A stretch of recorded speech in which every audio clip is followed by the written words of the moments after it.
오직 예수님 감사합니다. 예수님 십자가가 제일 믿음으로만 구원받습니다. 하나님의 말씀 정보, 예수님의 생명, 성령님의 기의 에너지, 삼일체 하나님께 찬양과 경배와 영광을 세세토록 돌립니다. 삼일체론으로 성경과 신학과 이 세상 온 우주 만물을 융합하라. 방법은 포도주를 위해서 가죽 부대를 바꾸라. 신학자가 되라, 과학자가 되라, 수교자가 되라. 그리고 일반 성도들은 신학자가 되라, 과학자가 되라, 전도자가 되라. 반드시 실현해야 될 목표로 저는 확신하고 그렇게 세웠습니다. 감사합니다. 제자 훈련입니다.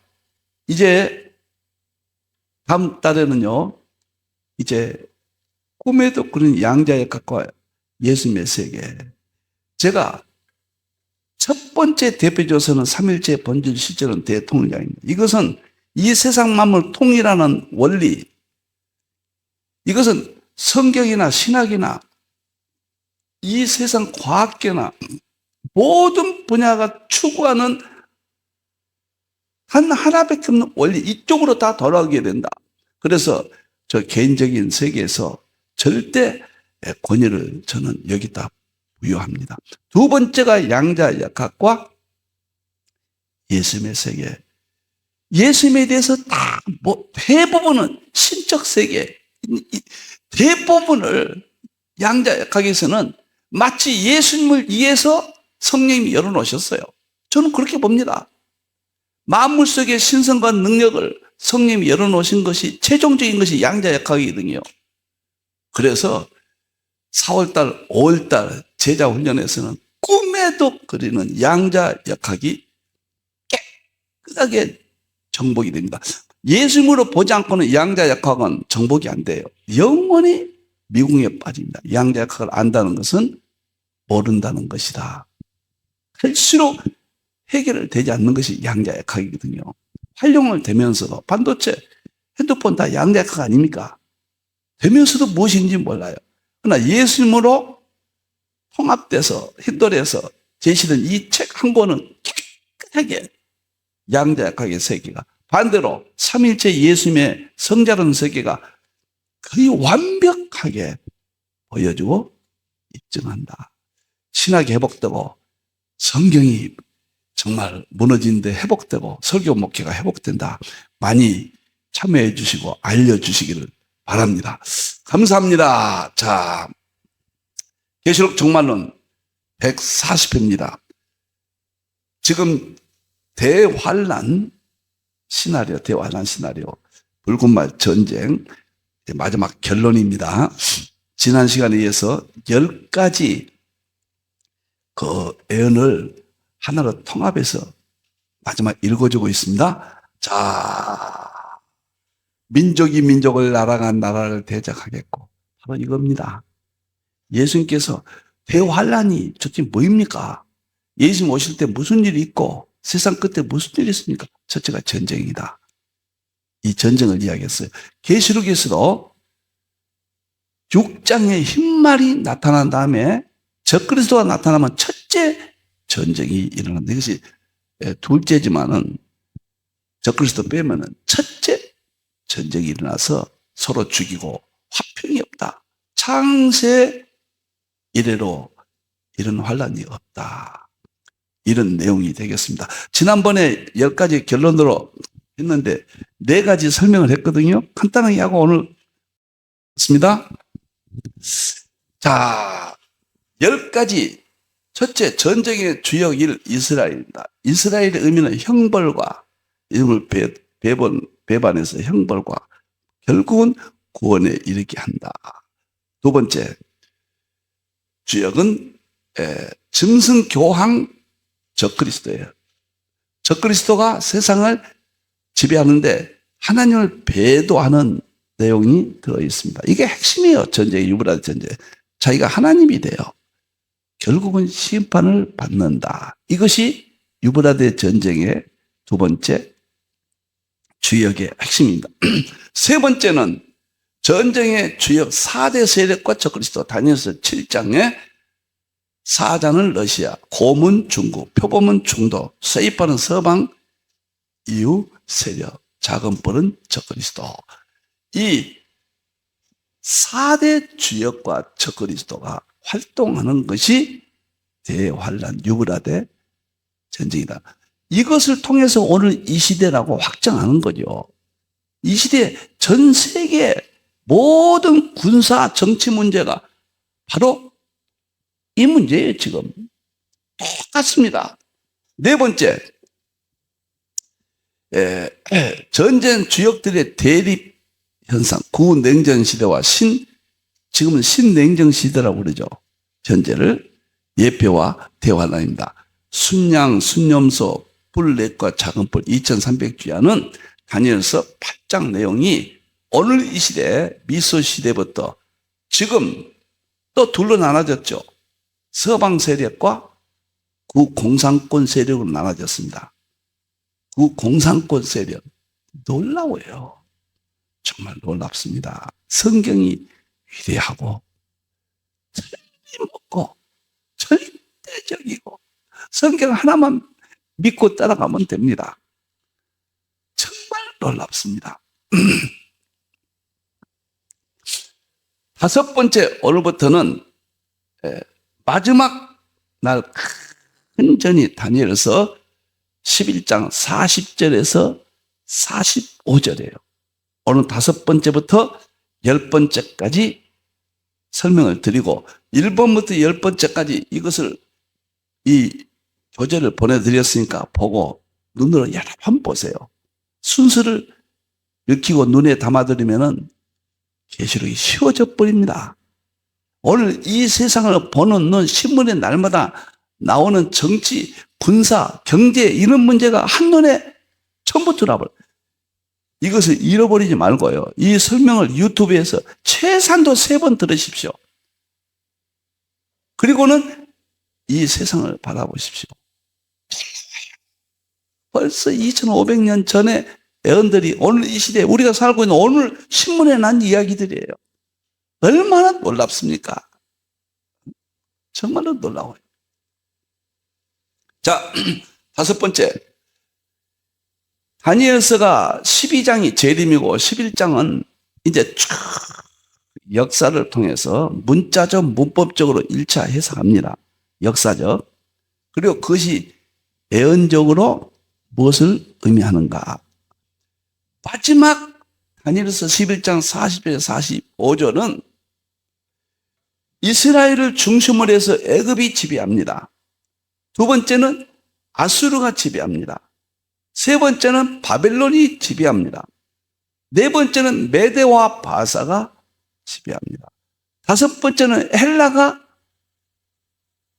지배합니다. 안티오쿠스 에피파네스가 지배하거든요. 여섯 번째는 로마가 지배했어요. 그리고는 이스라엘이 예수님을 죽인 대가로 이제 2000년 동안 환난받고 1945년 5월 14일 독립합니다. 독립하고 나서 이스라엘이 또 전쟁이 이어지는 거예요.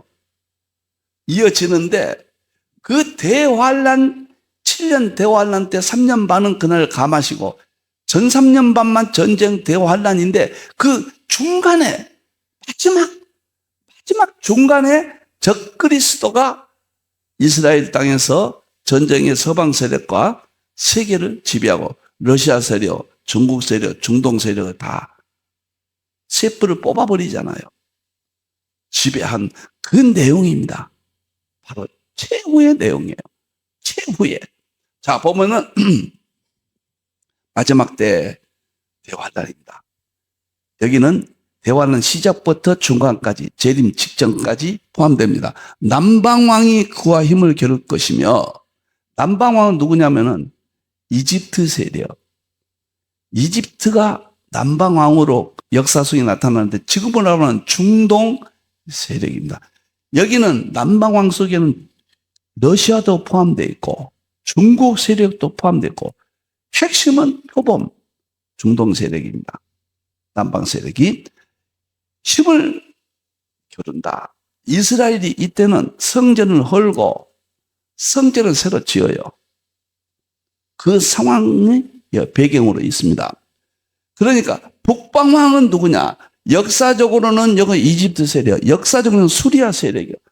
4대 세력이 동서가 무너지고 이집트와 수리아가 양대 강국이 됩니다. 역사적으로는. 그러나 애언적으로는 이제 남방 왕은 표범 세력과 중국과 러시아 세력이 하나로 뭉치고 북방 왕은 EU, 미국, 그다음에 적그리스도 세력이 하나로 뭉친다. 그러니까 북방 왕은 대장이 누굽니까? 교황 적그리스도죠.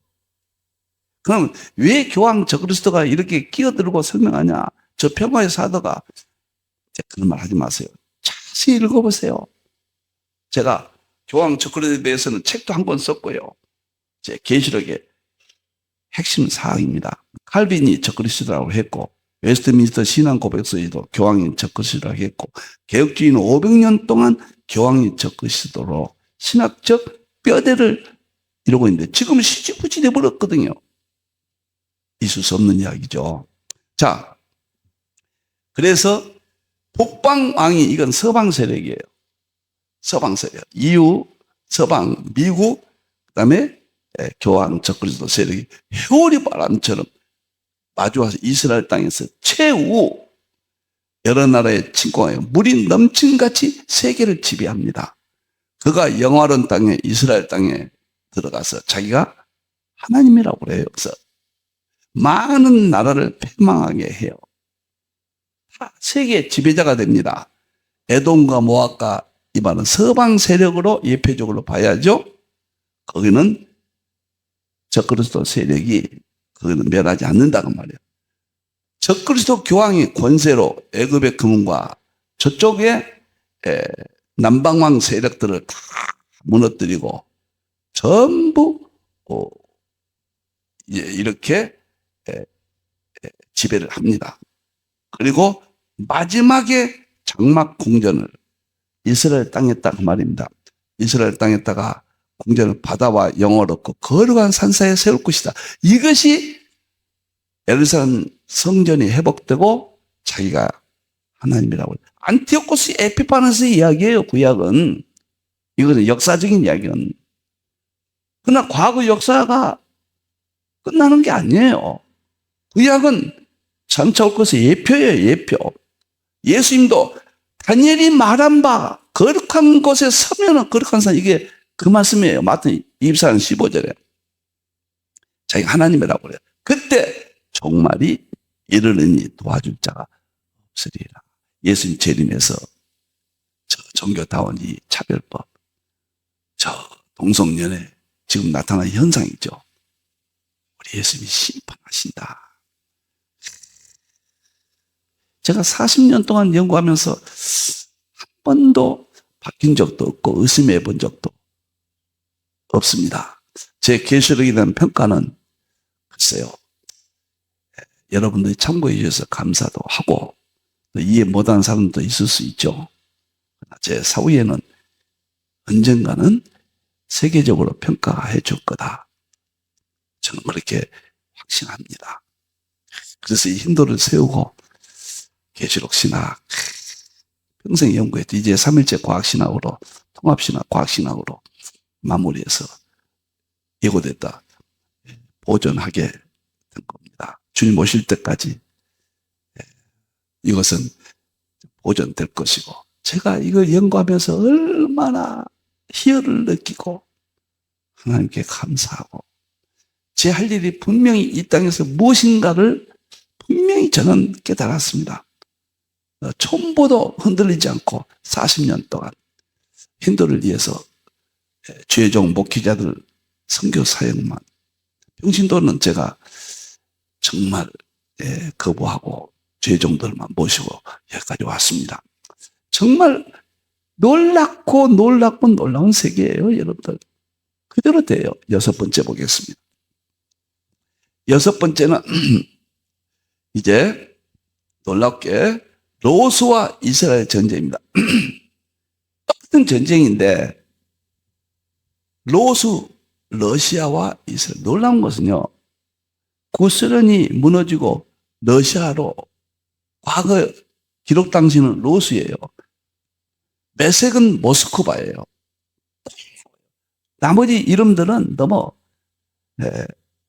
꼼꼼하게 챙기지 마시고 큰 것만 챙기고 넘어가자고요. 여러분들, 지금 이스라엘 위에 시리아 땅에 러시아가 진을 치고 정말 내일 터질지 모레 터질지 모릅니다. 그 상황입니다. 너무너무 놀라워요. 너무너무 놀랍습니다. 로스와 메색과 두발 왕, 러시아 세력입니다. 메색은 모스크바예요. 수도죠. 저 모스크바. 너를 대적하여 너를 들이켜 갈고리로 내 아가리를 메고, 하나님께서 로스에게 권세를 줍니다. 중동에 갈고리고 아가리 같이 돼 있어요. 그리고 러시아의 말과 기병과 군사를 군대에 이끌고 완전한 갑옷을 입고 방패를 가지고 칼을 잡고 중무기, 현대식 무기로 무장해서 그들과 함께한 방패와 러시아 세력과 함께한 방패는 누굽니까? 표범 중동 세력이죠. 중국 세력이죠. 세계가 함께해서 바사와 이란이죠. 이티오피아, 고수, 리비아, 이 세 나라는 지금 러시아와 동맹을 맺고 있습니다. 고멜과 모든 때와 북쪽의 도갈마 족속과 이것을 하나하나 따지지 말자. 저도 연구를 하다가 핵심만 확실한 것만 하고 그 다음에 민족이 이동되고 명칭도 바뀌고 그랬거든요.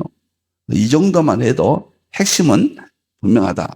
많은 백성의 무리와 너와 함께 끌어내리고 너는 스스로 예배하되 너와 내게 모인 무리들이 다 스스로 예배하고 너는 그들의 우두머리가 될지라. 러시아가 우두머리가 돼서 이스라엘을 공격한다. 지금 그러잖아요. 우크라이나 러시아가 지금 공격했잖아요. 우크라이나 밑에가 이스라엘이잖아요. 여러분들이요, 세계 지금 전쟁은 누가 일으킵니까? 러시아 아닙니까? 우두머리예요. 러시아가 우두머리. 중국은 군사력은 러시아보다 떨어집니다. 경제력은 세계 2강이지만 군사력은 우주 무기, 핵무기는 러시아가 세계, 물론 미국이 최고지만은 숫자상으로는 러시아가 최강으로 평가받고 있죠. 러시아는 세계 국토의 4분의 1이 러시아 땅이에요. 그리고 세계 모든 자원의 몇 분의 1이 러시아 땅에 있어요. 지금 어마어마한 저 나라입니다. 그리고 하나님을 배반한 첫째가 러시아예요. 공산주의 원조국이에요. 원조국이에요. 그 다음에 중국이 공산주의, 그 다음에 해교국. 그러니까 먼저 두 가지로 봅니다. 하나님 배도는 첫째는 공산주의 구 세력과 해교권 세력이 표범, 곰 중국, 사자 러시아로 하나님 반대에 섰고, 두 번째는 하나님 편에 섰던 서방 세력이 종교 다원주의로 두 번째 또 배도합니다. 그게 먼저 공산권, 해교권을 하나님이 치시고, 그 다음에 재림에서 저 종교 다원주의, 저 그리스도 세력을 심판하면서 끝납니다. 이 내용이거든요.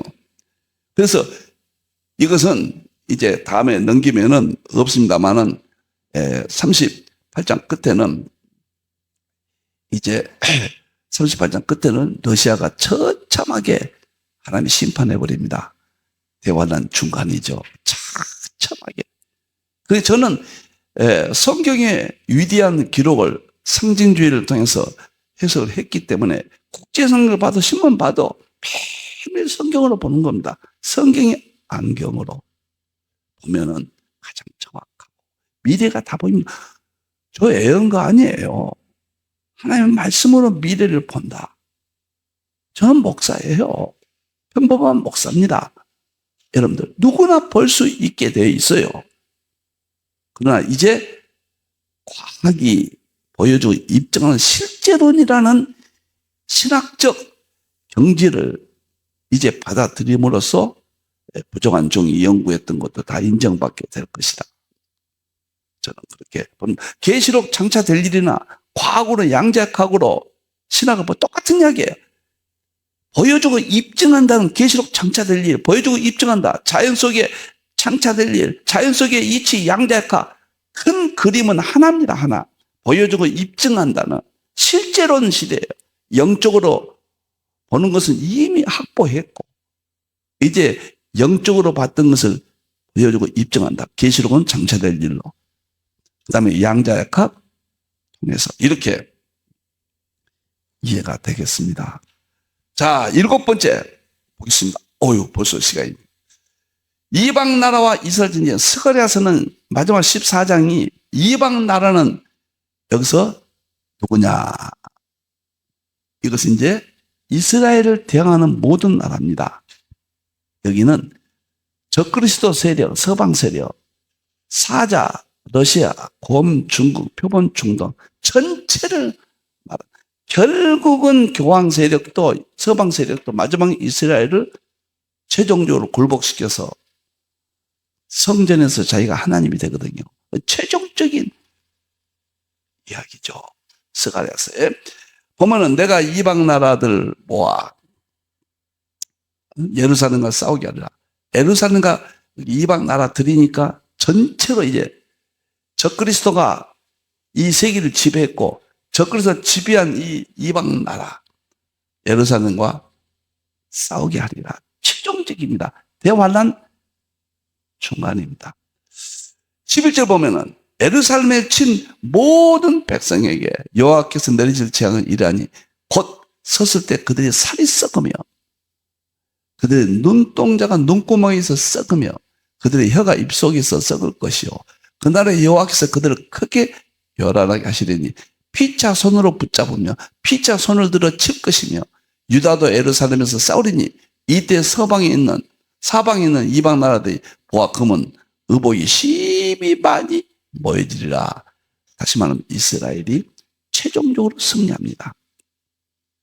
최종적으로 이때 배경은 예수님이 재림해서 이스라엘을 도와서 적그리스도, 교황 적그리스도, 사자, 곰, 표범은 이제 적그리스도 앞에 굴복했어요. 이방 나라가 되는 거예요. 그래서 예수님 재림해서 그들을 심판한다. 이스라엘이 군대를 싸워서 이긴다는 뜻이 아니에요. 최종적으로는 하나님이 이스라엘 편에서 이것은 교회 양자 중첩입니다. 이스라엘은 곧 교회예요.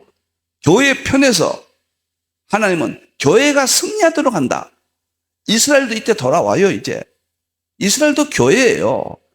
여러분 이방인 교회와 이스라엘 교회와 이방 교회를 분리하면 안 돼요. 하나의 교회예요.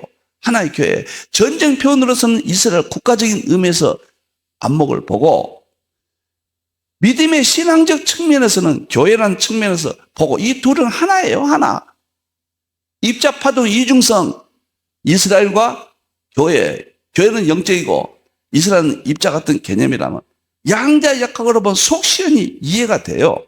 내용이 그렇다고 말이에요. 근데 이것은 설명할 이론이 없는데 양자역학이 나타나서 이러한 현상들을 성경에 있는 현상들을 설명할 수 있게 된 겁니다. 멋있어요. 자, 다음에 보겠습니다. 8번째 이제 드디어 계시록으로 왔습니다. 드디어 구약의 모든 것이 끝나고 계시록으로 8번째 왔습니다. 유브라데 전쟁은 대환란 시작부터 끝날 때까지 내용을 담고 있다. 역사적으로 2500년 동안의 역사와 시간이 달라요. 공간이 다릅니다. 공간이 서로 달라요. 시공간이 통합해서 설명하는 것이 힌도리의 설명입니다. 지금 부정한 종의 설명. 마지막은 시공간이 통합하잖아요. 양자역학의 세계에서는. 양자역학 하나님은 양자역학의 자연 계시가 열리고 성경의 계시들이 열려서 같은 논리로 성경을 더 열어보게 한다. 그렇게 되겠죠. 유브라데 전쟁 이제 9장입니다. 핵심만 딱딱 설명합니다. 큰강 유브라데, 이것은 당시 성경 기록한 당시 전쟁이 일어났다면 유브라데, 지금 이란과 이라크, 티그리스강, 유브라데스가 그쪽에서 바벨론도 메데 바사도 헬라도 공격해 왔거든요. 그 배경이에요. 네 천사를 놔둬라. 네 천사는 이미 했죠. 사자, 러시아, 곰, 중국, 표본, 중동, 천리빨, 쇠이빨, 유럽 연합. 네 천사를 이제 딱 대화는 시작되면 놔둬요. 네 천사가 전을 일시에 3분의 1을 죽여요. 대환란 때 3분의 1 군사들을 의미합니다. 군사들. 3분의 1이 죽어요. 마병도수는 2만만이요. 마병은 군사력이 2만만이다. 그러니까 이때는 2만만의 군대는 중동의 군사력, 중국의 군사력, 러시아의 군사력을 말합니다. 지금. 그런 군사를 말해요.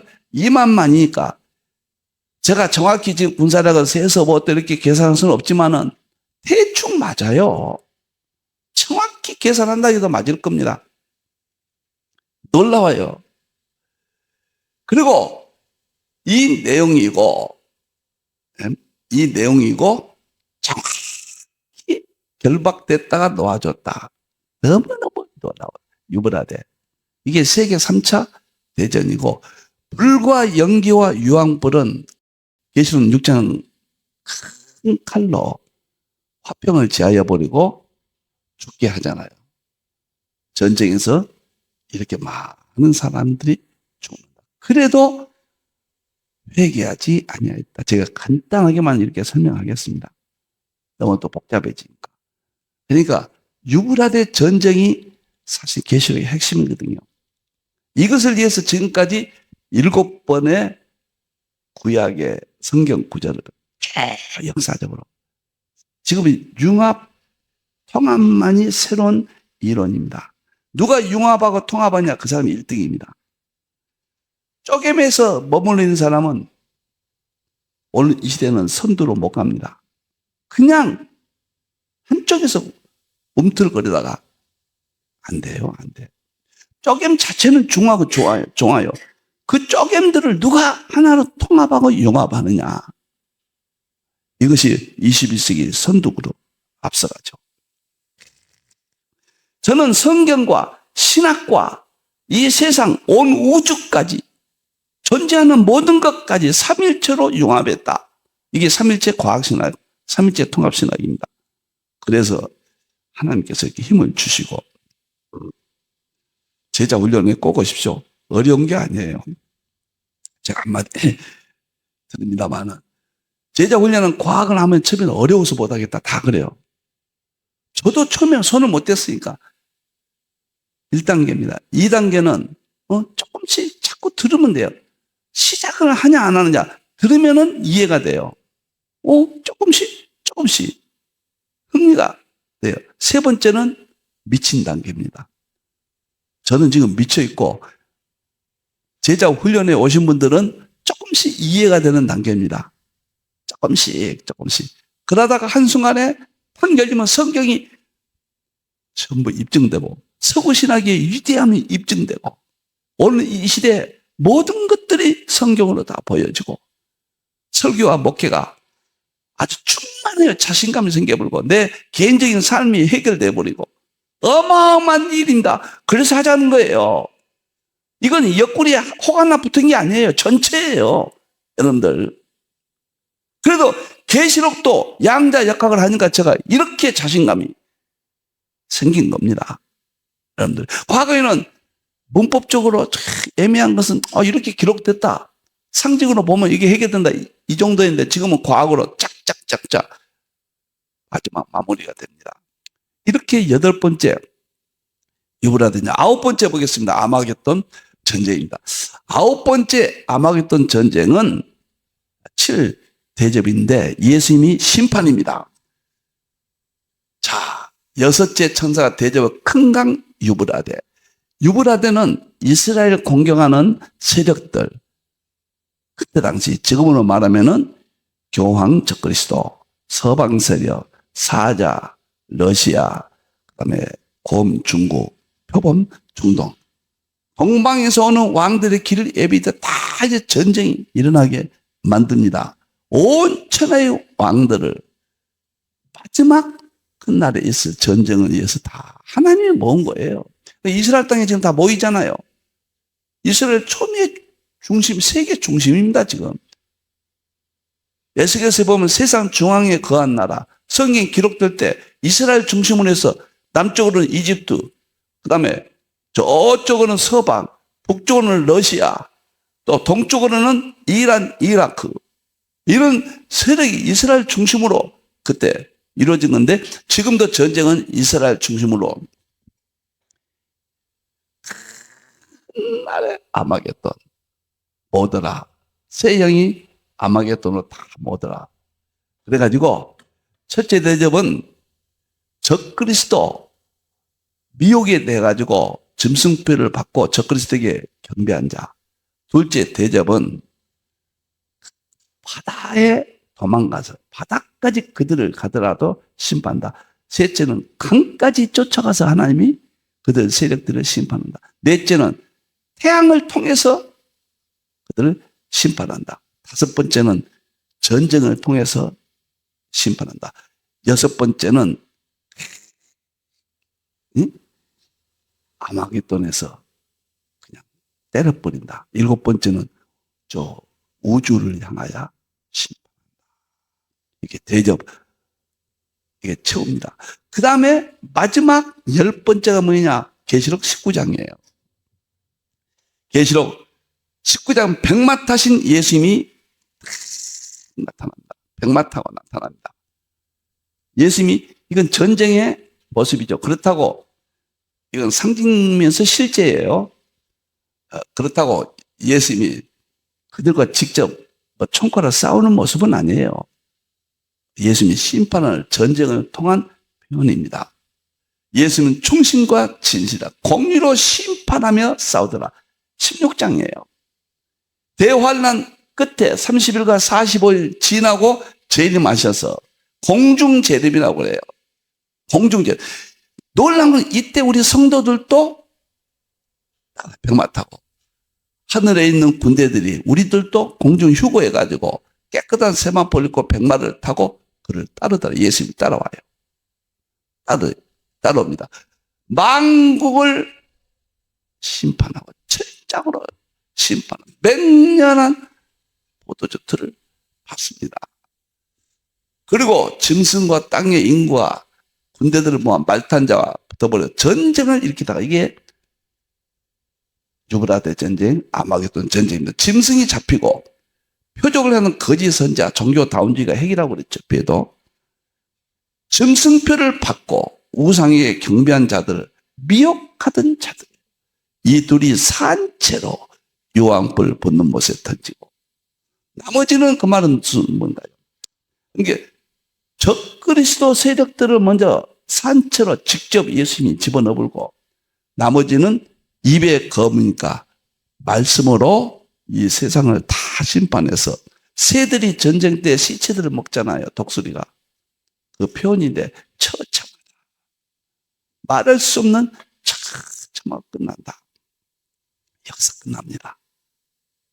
그리고 계시록 19장이 20장으로 바뀌고 마귀들은 무정행에 들어가고, 우리는 천년 왕국에서 짐승뼈를 받지 않고 우상에 경배하는 자들이 살아서, 우리가 살아서 천년 동안 왕노로 들어갑니다. 계시록 20장 4절, 6절에 천년 동안 하나님의 제사장이 되고 왕노를 한다. 21장에서는 하늘에서 새 하늘과 새 땅이 내려옵니다. 그것이 회복된 에덴 동산이에요. 놀랍습니다. 20장 새 하늘과 새 땅이 우리가 갈 천년 왕국이에요. 22장 1절부터 5절까지는 정확하게 에덴 동산이 회복돼서 우리가 예수님과 함께 왕노릇하고 살게 됩니다. 2500년 동안의 성경 기록이 단어 하나 틀리지 않고 지금 이루어졌어요. 과거에는 이루어지지 않았거든요. 지금 이루어졌습니다. 계시록 해야 됩니다. 과학해야 됩니다. 하지 않으면 이제 선두에서 밀려나고 여러분 스스로 세워지기가 어렵습니다. 우리 하나님께 영광을 돌리고 부정한 종이 50여에 걸쳐서 전쟁을 통해서 했고 이게 책으로 잘 만들어서 곧 봄 안으로 발간해서 여러분들이 바로 사용할 수 있도록 유튜브에 보시면 이것은 자극적이거든요. 가장 성도들이 좋아해요. 이것은 알기를 원하거든요. 근데 그런 책은 없어요. 신학적으로 좀 갖춰진 책은 없단 말이에요. 이것은 제 개인적으로 생각은 거의 저는 완벽하다고 개인적으로 생각합니다. 발간해서 교회가 힘을 얻기를 이 종은 기도하겠습니다. 하나님께만 영광 돌립니다. 기도하겠습니다. 하나님 감사합니다. 이 종이 벼락 맞아 죽을 죄인 중에 계수인데 주님의 사랑으로 쓰임받습니다. 우리 어머니 김인자 전도사님 생각이 납니다. 이 아들을 기도로 키우셨고 하나님께 드려짐으로 이 정도 하나님께 돌아올 수가 있었고 이렇게 주신 지혜를 하나님 영광을 위해서 오늘도 최선을 다하였습니다. 잘못된 거 있으면 자해 주시고 삭제해 주시고 깨닫게 해 주시옵소서. 우리 모든 주의 종들과 교회 위에 능력을 7배나 더하시고 종에게 주셨던 그 많은 은혜가 100배나 더 넘치게 쏟아부어 주시옵소서. 다시 오실 예수님의 이름으로 기도하옵나이다. 아멘.